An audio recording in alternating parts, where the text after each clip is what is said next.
David.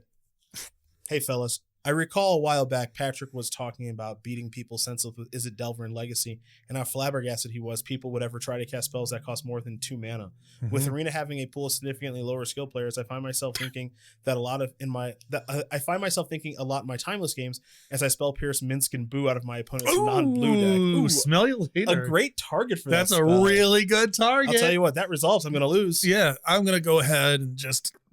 That's right. That. My question today is, what are some famous, infamous formats in which you've seen trends, decks, deck building philosophies that you know are just incorrect, and how that played out over the format either as players and or commentators?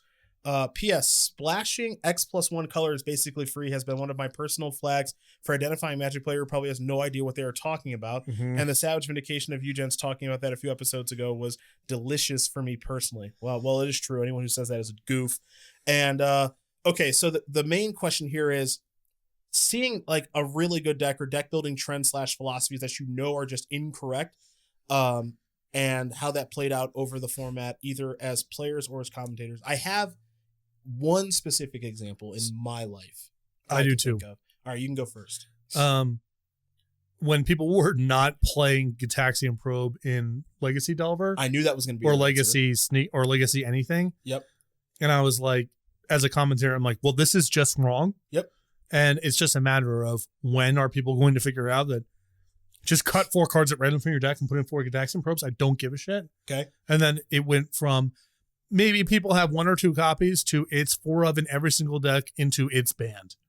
Yeah.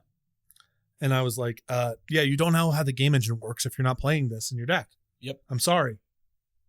No, you go back and you look at Inquest and they have Necro rated as 1 star.